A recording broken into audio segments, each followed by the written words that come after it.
काँग्रेसचे जे जे कोणी नेते आहेत ते देखील यापूर्वी देखील राहुल गांधी यांनी देखील या पहलगामच्या हल्ल्याच्या विरोधामध्ये ते आपल्या लष्कराच्या जवानांनी केलेला अटॅक त्याचा हिशोब विचारता किती ड्रोन पडले, किती विमानं गेली, किती तास युद्ध थांबलं. अरे त्यांच्या पाठीशी उभं राहायला पाहिजे होतं.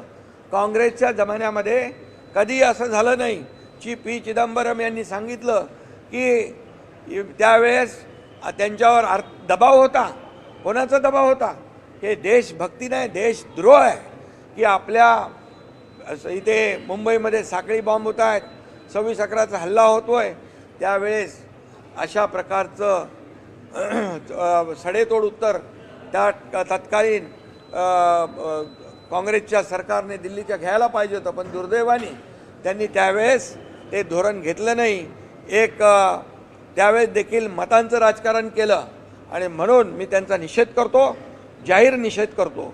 आणि लष्कराला खऱ्या अर्थाने सल्यूट केला पाहिजे की पहलगामच्या लाडक्या बहिणींचा जो कुंकू पुसण्याचं पाप केलं त्यांना जशाच तसं उत्तर त्यांनी दिलं लष्कराने.